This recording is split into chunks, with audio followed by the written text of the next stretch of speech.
Salve, salve Terra Negra, tudo bem? Mais uma vez o DNA do Terra Negra registrado fora da caixa. Estamos aqui no estado de Pernambuco, especificamente no município de Cabrobró, no sertão nordestino, semiárido. E o que Terra Negra vem mostrar hoje para você? A famosa obra de transposição das águas do São Francisco. Ali atrás do canal, aqui a estação de bombeamento do Eixo Norte. Vamos destrinchar tudo para você que acompanha o nosso canal sobre a transposição e os benefícios e as críticas em relação a esse projeto. Roda a vinheta!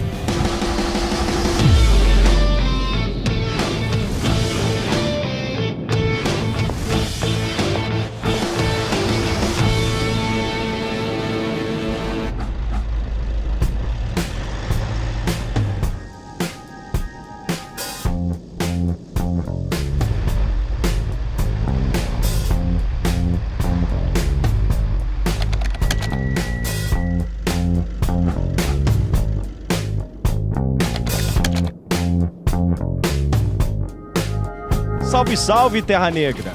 Chegamos ao canal de transposição Eixo Norte.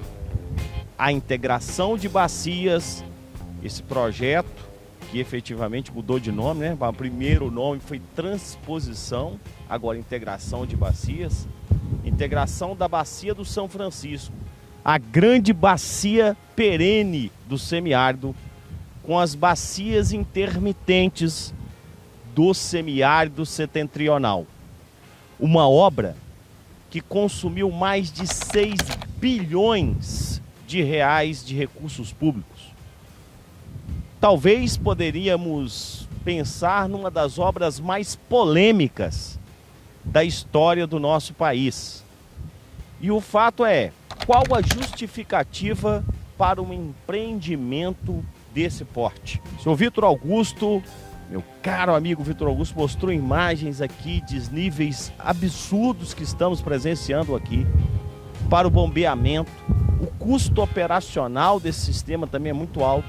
Vamos destrinchar também esses fatores, mas agora vamos falar qual a justificativa. E a justificativa, ela tem dois aspectos. Ela tem a seca e ela tem o aspecto social. O semiárido setentrional é a região com os piores IDHs do Brasil. E também poderíamos dizer, estão entre os piores IDHs da América Latina.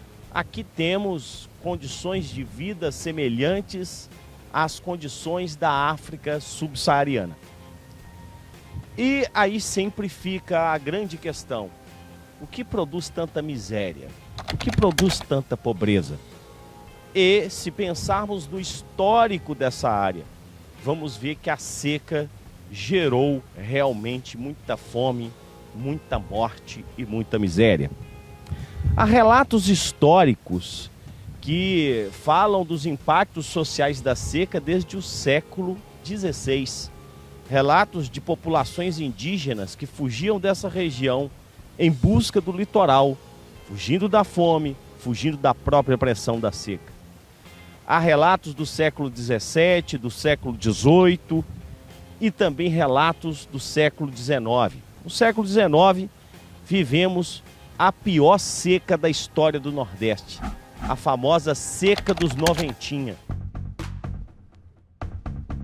Pois é, a seca dos Noventinha, ela foi uma das piores secas da história do Nordeste. Relatada no século XIX, essa seca teve um altíssimo impacto social. De acordo com os relatos da época, morreram mais de 500 mil nordestinos de sede e de fome. Nordestinos que efetivamente migraram em massa para o litoral na tentativa de buscar alimento, de buscar água. Essa seca relatada na história pelos registros literários de Euclides da Cunha em Os Sertões, essa seca que foi efetivamente conhecida pelo país, é aí que o drama dos retirantes nordestinos foi reconhecido no país. Lembrando que esse drama alertou a sociedade brasileira na época do Império. Dom Pedro II proferiu a famosa frase: Venderei todas as pedras da minha coroa, se for preciso, para aplacar a sede e a fome dos nordestinos. E aí começam as grandes discussões sobre a espacialização ou a intervenção do Estado nessa região. Vamos lembrar que essas intervenções, a própria ideia de transposição, ela foi já circulada na época do Império. Já existiam relatos que o Império produzia teses e pesquisas, expedições científicas na tentativa de promover a transposição. Então percebemos que a justificativa para essa obra vem do drama social da seca, e um drama que tem uma história muito profunda. E dentro desse aspecto, a obra ganha impulso na política brasileira.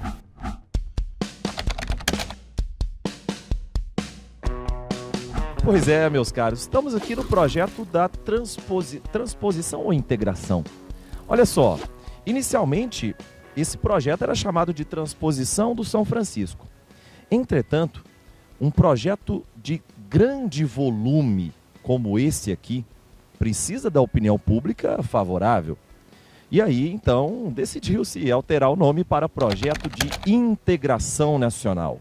É o projeto da integração entre a bacia do Rio São Francisco e as bacias do Nordeste Setentrional. Transpor parece algo negativo, né? Transpor parece ferir. Já integrar, não. Integrar é algo positivo. Afinal de contas, você precisa integrar as bacias do Nordeste Setentrional e a bacia do Rio São Francisco, que é uma das principais bacias hidrográficas do planeta Terra. Vamos pensar o seguinte: transpor não é desviar um rio, são coisas diferentes.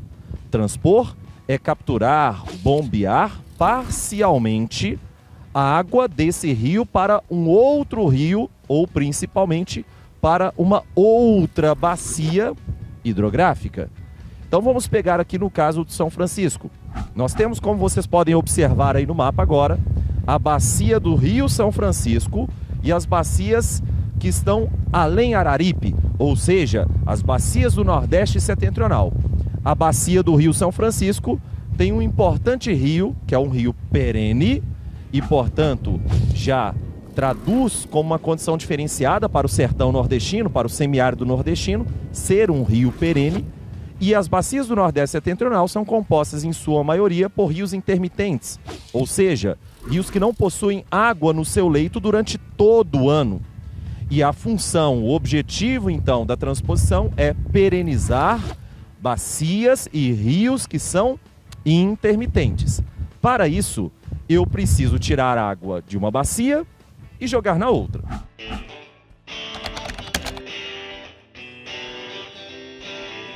Nós estamos em uma região mais alta. Você pode até observar que está ventando muito e por isso a justificativa para esse microfone aqui. Olha só, o Rio São Francisco está ali. As águas são coletadas do Rio São Francisco. Entretanto, nós temos um grande desnível. Os desníveis totais para você ultrapassar toda a Chapada do Araripe, todos os interflúvios clássicos do Rio São Francisco, podem chegar até 300 metros de altura. Você vai bombear água a 300 metros de altura, a altitudes que podem superar a Torre Eiffel, o Empire State, que são estruturas clássicas e gigantes, né? E, consequentemente, o gasto energético disso é extremamente elevado. Vamos pensar na seguinte situação: se eu tenho muito gasto energético, será que essa água vai sair barata? Se eu tenho um elevado consumo de energia para isso, a energia vai sair cara. E, evidentemente, isso será repassado para a população. A população que vai receber essa água daqui vai receber uma água muito mais cara. Imagina que essa água seja direcionada para a agricultura. Você acha que um agricultor, então, do Nordeste Setentrional é tão competitivo quanto um produtor da região ali, por exemplo, do Centro-Oeste brasileiro, de climas tropicais? Jamais. Será que ele é tão competitivo quanto um produtor de fruta aqui dessa região? Em hipótese alguma. Então é importante a gente entender que as dificuldades técnicas aqui que nós encontramos na transposição de São Francisco são extremamente significativas. Por isso, um projeto que envolve tanto custo, tantos esforços orçamentários e é tão polêmico. Transpor água não é cavar um buraco, não é coisa simples, é algo muito mais complexo. Que a gente entenda isso para aí sim analisar de forma mais profunda a partir de agora os conceitos, a história e o desenvolvimento que esses canais vão garantir.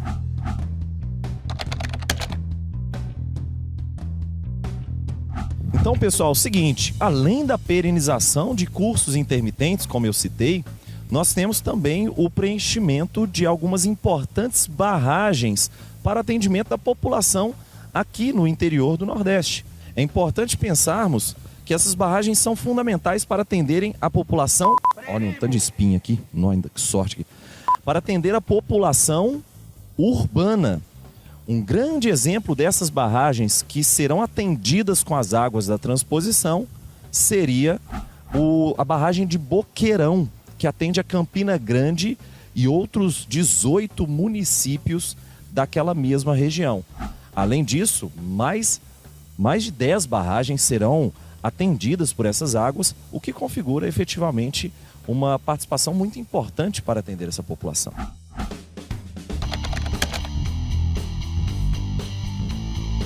Vamos lá, pessoal, agora a água chegou, fui abençoado, tenho água na minha cidade, tenho água para irrigar algum cultivo, mas será que eu tenho acesso pleno a essa água mesmo? Eu não vou ter que pagar nada para receber essas águas? Então vamos pensar a seguinte situação.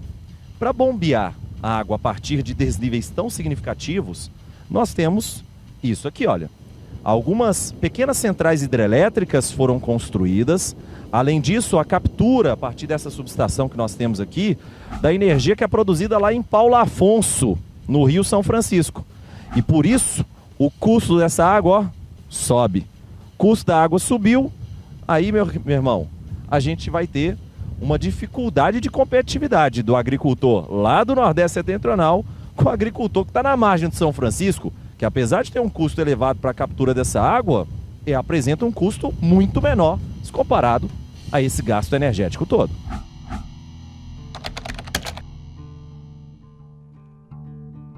Seguinte, pessoal, imagina o seguinte, dei sorte.